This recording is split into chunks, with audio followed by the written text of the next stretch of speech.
यानी इधर काम है और उधर राम है। पर लक्ष्मण जी ने क्या किया कि काम को छोड़ दिया और राम के पीछे चल दिए। इसीलिए उसी को कहा जाता है जो काम के पीछे चल दे वो कुमार नहीं है, जो काम को छोड़ करके जो राम के पीछे चल दे खुद से कम काम और हमारे यदि सब वही कुमार है। इसलिए राम जी कहते हैं अय ही कुमार भाषा। ऐसी महाराज स्थिति है। इसलिए चर्चा हमने इसलिए की कि भगवान के रास का रस चाहिए तो हम लोगों को भी कुमार बनना पड़ेगा, हम लोगों को भी कुमारी बनना पड़ेगा, हम लोगों को अपने मन को सुरक्षित रखना पड़ेगा ताकि हे प्रभु आप हमारे मन को स्वीकार कर लें। अच्छा एक निवेदन और कर रहे हैं, यहाँ से रास प्रारंभ हो रहा है कि भगवान पिता रात्रि शरदोत फुल्ल मल्लिका वृक्षरन्तुं मनश्चक्रे योगमाया उपाश्रित। और इसमें पहला शब्द बड़ा गजब का है भगवान। इसीलिए पहले श्री सुखदेव जी सावधान कर रहे हैं कि इस लीला को सुन करके इस लीला को सुन करके इस लीला को देख करके बड़े बड़े ज्ञानियों की बुद्धि भी चकरा सकती है। इसलिए पहले ही शब्द में लिख दिया भगवान। इसलिए इसको क्या समझा माताओ? बोले इसको किसी इंसान की लीला मत समझना, क्योंकि जब कोई कार्य इंसान करता है तो वहाँ लौकिक मर्यादा का भय बना रहता है, और जब वही काम भगवान करते हैं तो भगवान की प्रशंसा होती है। अच्छा एक बात बताओ, आप इतने सारे लोग बैठे हो, हम कोई चोरी करने लग जाए तो हमको कोई इज्जत करेगा? हमारे जूता और मारेगा। चोर की कोई वैल्यू है क्या? है? अच्छा आपसे कोई तुम्हारा कोई मित्र हो तो आपकी कोई सहेली हो, चोटी हो, चोर हो और उसकी कोई चर्चा छेड़ दे, आप कहोगे नहीं उस चोटी की बात छोड़, हमारे उसकी चर्चा मत करो। और वही चोरी का काम हमारे कन्हैया ने किया, और कन्हैया ने किया तो लोग उनके ऐसे दीवाने हो गए कि घर को छोड़ के परिवार को छोड़ करके 10-10 दिन से वृंदावन में पड़े हैं। वो क्या कर रहे हैं? बोले संसार के चोर की तो बात भी कोई सुनना नहीं चाहता, पर यहाँ समय निकाल करके चोर की ही कथा सुन रहे हैं। बस यही यही जब कोई काम भगवान करते हैं तो वह काम अतिशय श्रेष्ठ हो जाता है, वह श्रेष्ठता को प्राप्त कर लेता है। इसीलिए पहला शब्द लिख दिया भगवान। और भगवान अपि, अपि शब्द का अर्थ क्या है? अपि शब्द का संस्कृत में अर्थ होता है भी। इसका मतलब भगवान भी। अच्छा हम आपसे एक प्रश्न कर रहे हैं, आप सब भगवान से प्रेम करें, बहुत अच्छा है, वो करिए महाराज, करना ही चाहिए। और भगवान न करें तब क्या होगा? क्यों भैया? हम लोग भगवान से प्रेम करें और रात दिन कर रहे हैं, पर भगवान न करें तो बात बनेगी? नहीं बनेगी। बात तो तब बनेगी कि हम तो प्रेम करें ही और उसके साथ साथ वो भी हमसे प्रेम करें, तब प्रेम में आनंद आता है। इसलिए एक बात याद रखना, जब तक हम भगवान से प्रेम करते हैं तो इसका नाम भक्ति है, और जब भगवान हमसे भी प्रेम करने लग जाते हैं, जब भगवान भी अपने भक्तों से प्रेम करने लग जाते हैं तो उसी का नाम महारास हो जाता है। यही महारास है। तो भगवान पिता रात्रि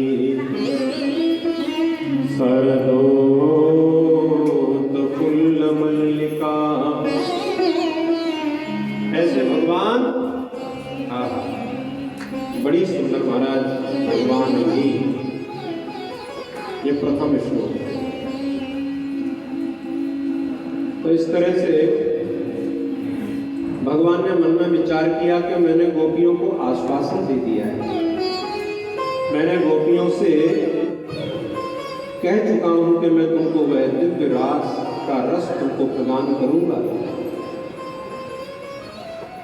इसीलिए भगवान ने ये निर्णय मन में लिया कि ये रास का रस हम अपनी ब्रज गोपियों को महाराज दिन में नहीं पिलाएंगे, ये रास का रस हम अपनी ब्रज गोपियों को महाराज रात्रि में ही इसको रात्रि में ही प्रदान करेंगे। तब तो क्या करें, आनंद हो गया। इसलिए सुखदेव स्वामी कहते हैं भगवान अमृता रात्रि, और बहुत सावधान होकर के सुनिएगा, व्याकरण की दृष्टि से देखें तो रात्रि शब्द में बहुवचन है। इसका मतलब एक रात्रि नहीं है, अनेक रात्रियों का समूह एकत्रित हो जाएगा, क्योंकि संसार के रस को पीने के लिए तो ये रात्रि पर्याप्त है, और भगवत रस पान करने के लिए ये रात्रि पर्याप्त नहीं है। इसीलिए ताह रात्रि। अच्छा, लोगों के मन में यह भी प्रश्न आता है कि भाई हम संसार के जितने भी कार्य करते हैं वो सब दिन में ही करते हैं और रात में सोते हैं, पर भगवान ने ये रास का रस रात्रि में इसको वितरण करने का मन बनाया। इसका मतलब ये है भैया कि ये भगवान की कामजयी लीला है, और भगवान कामदेव को पराजित करने के लिए लीला कर रहे हैं। तो कामदेव कहीं मन में ये न सोचने लग जाए सरकार यदि रात्रि होती तब हम तुमको देखते, महाराज वो तो दिन था। तो इसलिए भगवान ने पहले से ही निर्णय कर लिया कि कामदेव हम कोई कमी नहीं छोड़ेंगे। इसीलिए ताह रात्रि, अनंत रात्रियों का समूह मिलकर के एकत्रित हो गया। और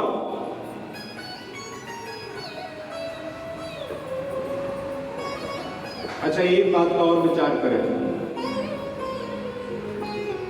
तो क्या भगवान ये ब्रज गोपियों के साथ रास करके क्या देखना चाहते हैं? बोले भगवान ये गोपियां भी कोई और नहीं है, न गोपियां अलग है न श्री कृष्ण अलग है, क्योंकि जब तक इस लीला में द्वैत रहेगा तो रास हो ही नहीं पाएगा। जब द्वैत होगा क्या हम दो, तो द्वैत होगा तो रास नहीं है। ये तो भगवान की अद्वैत की लीला है, यहाँ पर दिखाई तो दे रहे हैं पर है वस्तुतः एक। इसको एक उदाहरण के माध्यम से समझें तो प्रश्न कोई कर सकता है क्या व्यक्ति अपने आप को भी देखना चाहता है? हाँ, देखना चाहता है। भगवान आज देखना चाह रहे हैं गोपियों के रूप में अपने आप को कि हम कैसे लग रहे हैं। इसलिए जब हम लोग शीशा देखते हैं तो अपने आप को ही तो देखते हैं, जब हम लोग दर्पण देखते हैं तो अपने आप को ही तो देखते हैं। इसलिए एक होता है बिंब, एक होता है प्रतिबिंब, पर दिखाई दो देते हैं। और आपसे पूछ रहा हूँ, आप जब शीशा में अपना चेहरा देखते हैं तो एक है ये बिंब और एक है प्रतिबिंब, पर क्या ये दो अलग अलग हैं? ये दिखाई दो पड़ रहे हैं। जिस प्रकार बिंब और प्रतिबिंब दो दिखाई पड़ते हैं, इसी प्रकार श्री कृष्ण और गोपियां भी ये दो रूपों में दिखाई पड़ रही है, पर वस्तु कहा है यहाँ पर ये दोनों का मिलन है, यहाँ पर द्वैत नहीं है, यहाँ पर अद्वैत है। क्योंकि ये भगवान की काम को मर्दन करने की लीला है हमारे। इसीलिए एक बात और याद रखना, जहां जहां द्वैत होगा वहां कामदेव सफल है। हम लोगों के ऊपर कामदेव हावी है। सुखदेव जी की दृष्टि में अद्वैत है और हम लोगों की दृष्टि में द्वैत है। इसलिए जहां द्वैत होता है वो व्यक्ति के ऊपर महाराज काम सवार हो जाता है, वो कामदेव से पराजित हो जाता है। और सुखदेव जी महाराज रास्ते से चल करके जा रहे थे, और चलते चलते जब जा रहे थे तो महाराज उन्होंने अनंत देव कन्याओं को स्नान करते देखा, और उन देव कन्याओं को देख करके भी सुखदेव जी के मन में कोई क्षोभ उत्पन्न नहीं हुआ, कोई विकार उत्पन्न नहीं हुआ। क्यों? क्योंकि सुखदेव जी की दृष्टि में सिया राम मैं सब जग जानी, करम प्रणाम जोग जग पानी। सुखदेव जी की दृष्टि में द्वैत नहीं है, क्योंकि जहाँ द्वैत होगा वहाँ कामदेव की जय हो जाएगी, जहाँ अद्वैत होगा वहाँ कामदेव अपने आप हार जाएगा। महाराज किससे लड़ेगा? इसीलिए एक आपको बहुत बढ़िया उदाहरण के माध्यम से समझिए।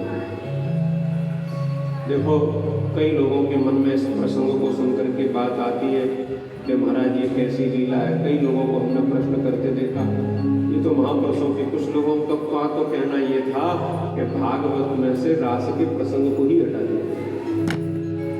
अब आप कल्पना करिए कि लोगों की कैसी कैसी बुद्धि है, कैसे कैसे विचार है। इसलिए हम केवल यही कहेंगे कि उदाहरण के माध्यम से समझें कि एक कमरा था। लोग भगवान पर प्रश्न करते हैं ना, ये कैसा कृष्ण है, ये कैसा भगवान है जो किसी की स्त्री, किसी की कन्या, किसी की माँ, किसी की बहन, किसी की बेटी के साथ में ताता थैया करके नाच रहा है। और आपको एक बहुत बढ़िया बात बता रहे हैं, स्पष्ट हो जाएगा। एक व्यक्ति था, तो महाराज एक रास्ते से चल करके जा रहा था, और चलते चलते जब वो जा रहा था तो उसको एक कमरे के भीतर से कुछ आवाज सुनाई पड़ी। तो आवाज कैसी आ रही थी? बोले एक स्त्री पुरुष दोनों एकांत में एक कमरे में प्रेम भरी वार्ता कर रहे हैं। थोड़ा ध्यान से सुनिए। प्रेम का उनका प्रसंग चल रहा है। कामोद्दीपक प्रेममयी चर्चा महाराज उनकी हो रही है। तो जो राहगीर जा रहा था वो तो उसको सुनकर के भी कौन है, उसको क्रोध आ गया। अच्छा, कोई प्रेमी या प्रेमिका का जब मिलन होगा, वहां उनकी प्रेम भरी चर्चा होगी। यदि वहां से कोई व्यक्ति राहगीर चल करके जा रहा होगा तो वहां दो ही बातें होंगी। या तो किसी सज्जन व्यक्ति जा रहा होगा तो उस प्रेमी प्रेमिका के प्रेम भरी वार्ता को सुनकर के उसको क्रोध आ जाएगा। तो ये कैसे निर्लज्ज है, इनको शर्म नहीं। तो या तो क्रोध उत्पन्न होगा, और या फिर काम ही होगा तो काम उत्पन्न हो जाएगा उसको देख करके।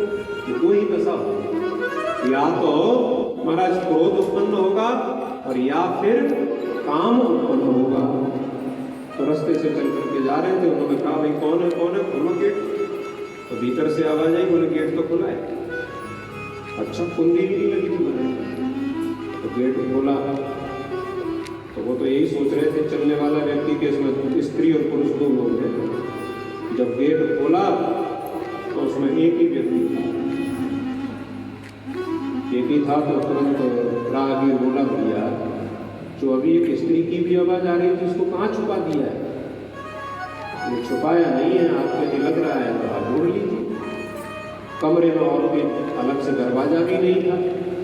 तो महाराज चारों ओर ढूंढा पर कहीं कुछ दिखाई नहीं पड़ा, कोई उसमें स्त्री नहीं मिली। अरे भैया ऐसे हमारे साथ में क्या व्यवहार कर रहे हो, बताओ कहाँ छुपाया, कहाँ छुपाया? बहुत ढूंढा पर कहीं कोई नहीं मिला।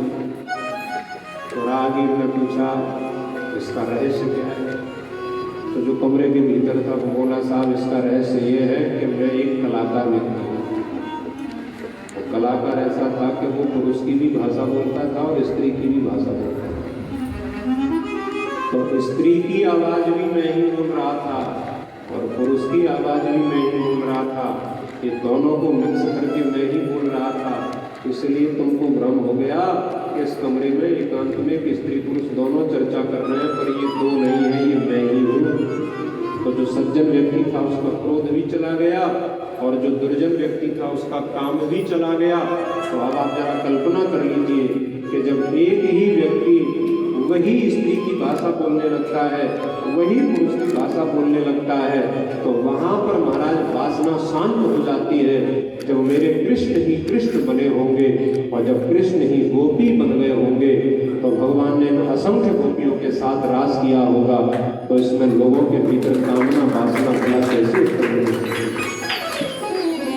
यहाँ पर भी दो नहीं है, यहाँ पर भी केवल एक है, केवल एक। इसीलिए अब तो क्या कहें महाराज। और भगवान ने महाराज में प्रवेश करने के लिए महाराज सबसे पहले तदोनु राजा ककुभा करई होगा।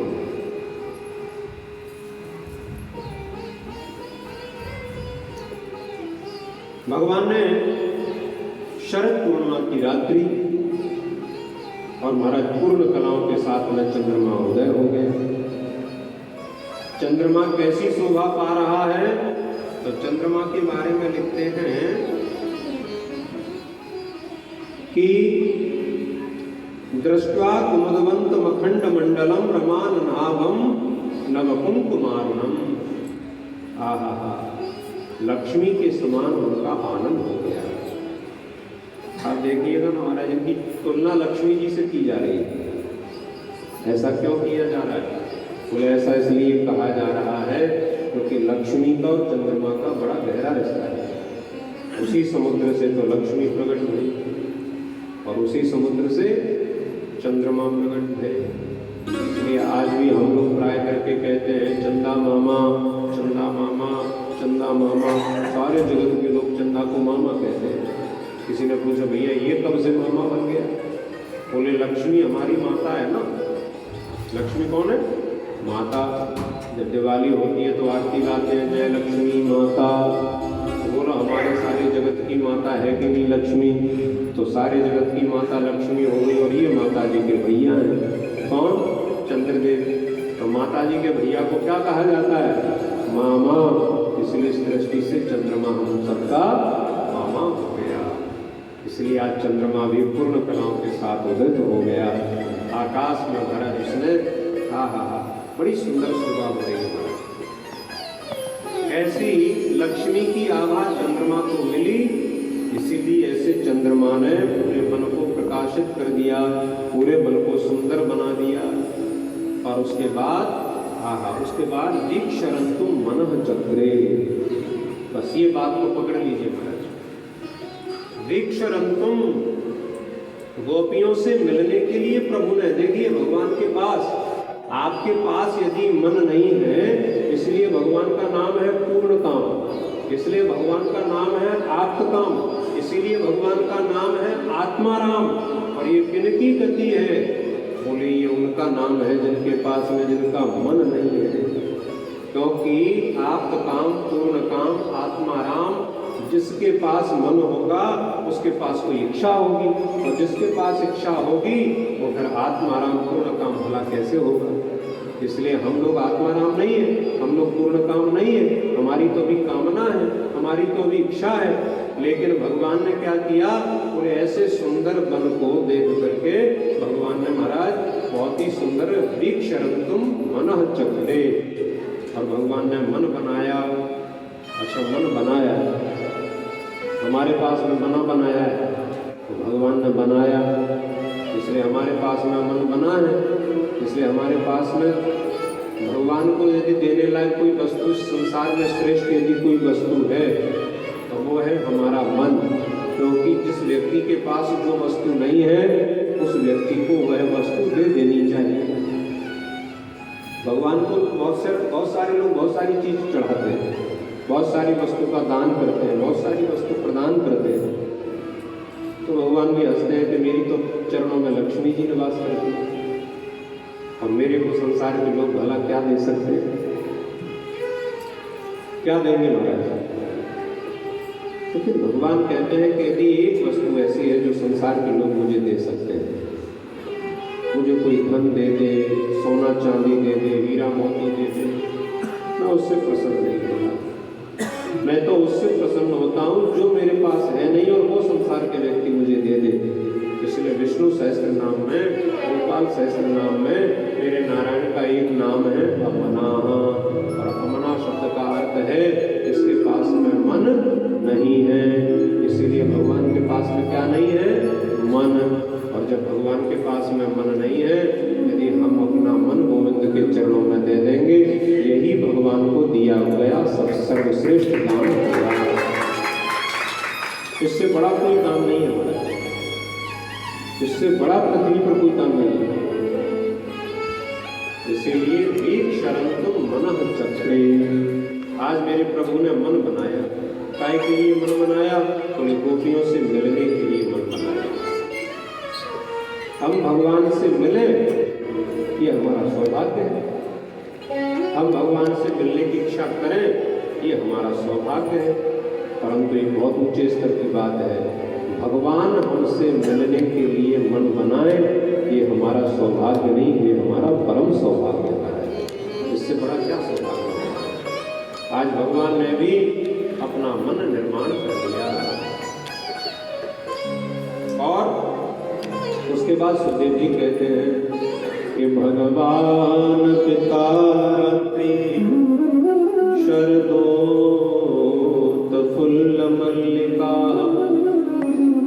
शरन्तुं चक्रे योगमाया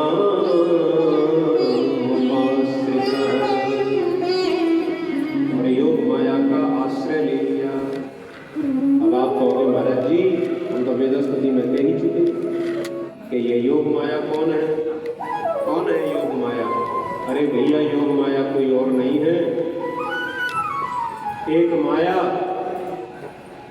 जिसको मिटाने की बात हो रही है, माया मोह निरासश्च।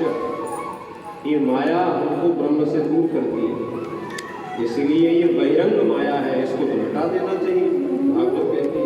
और दूसरी एक माया देवी और है, वो क्या करती है? बोले श्री कृष्ण को जीव से मिला देती है, वो इस योग माया का काम है। और वो योग माया कोई और नहीं है, उनका नाम है श्री राधा रानी, श्री किशोरी जी। महाराज ने योग माया का आश्रय किया, योग माया उपास्यता, योग माया का आवाहन किया।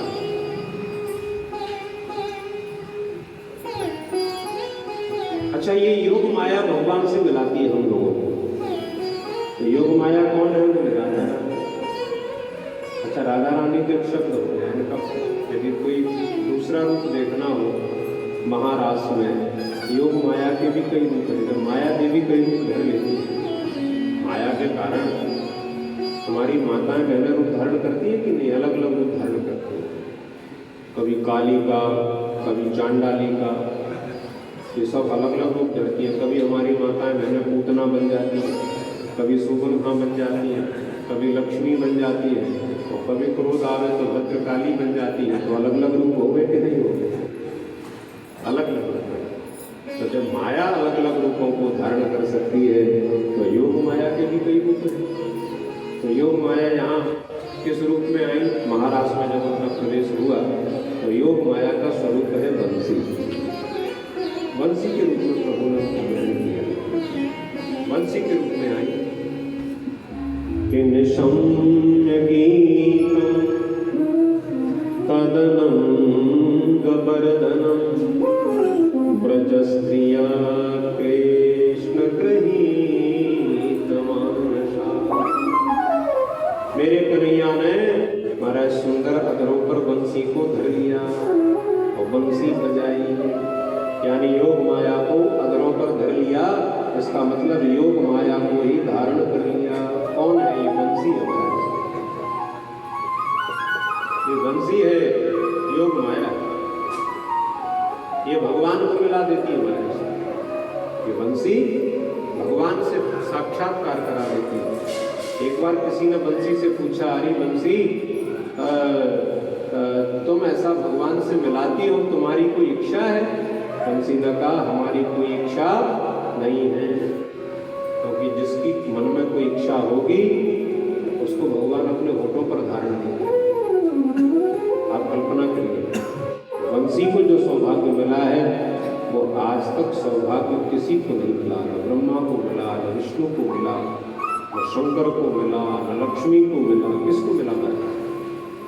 भगवान के अधरों पर। इसीलिए जिसमें कोई इच्छा न हो उसी को भगवान अपने अधरों पर धारण करते हैं। ऐसी महाराज ये बंसी है। एक सखी ने पूछा कि अरे बंसी, तुझे तो बड़ा सुख मिला, क्यों? बोले तुम तो क्या बढ़िया, भगवान के अधरों पर ही तुम्हारा आसन है, इससे बढ़िया आसन कहाँ होगा? भगवान के अधरों पर विराजमान है बंसी। इसीलिए अधर, हमारे अधर किसको कहते हैं? ब्रज में भी एक अधर शब्द है, न धरायाम यदि अधरा, अर्थात जो पृथ्वी पर नहीं है उसी का नाम है अधर। इसलिए जो रस पृथ्वी पर नहीं है वो मेरे भगवान के अधरों में है। इसलिए भगवान ने जो रस योग माया को दिया, जो सौभाग्य बंसी को दिया, अपने अधरों पर विराजमान कर दिया। ऐसा आसन महाराज, ऐसा आसन बताओ आज तक किसी को मिला है? अब देखो, जब बहुत बढ़िया आसन मिल जाता है और कहीं बहुत ज़्यादा गर्मी का समय हो तो हम लोग सोचते हैं कि आसन तो बढ़िया मिल गया, गद्दी तो बढ़िया मिल गई, गद्दा तो अच्छा मिल गया, अब थोड़ा गर्मी ज़्यादा है, थोड़ी सी हवा और मिल जाए महाराज। तो हवा क्या है? भगवान ने उनको अपनी प्राण के रूप में, प्राण वायु है, पहला दुनिया का ऐसा वाद्य यंत्र है जो भगवान जिसको अपना आसन भी बड़ा सर्वश्रेष्ठ दिए हैं, अपने अधरों पर उसको विराजमान कर लिया। और हवा आज तक महाराज सारी एसी की हवा फैल रही। हवा कौन दे रहा है? बोले साक्षात नारायण, साक्षात रास बिहारी।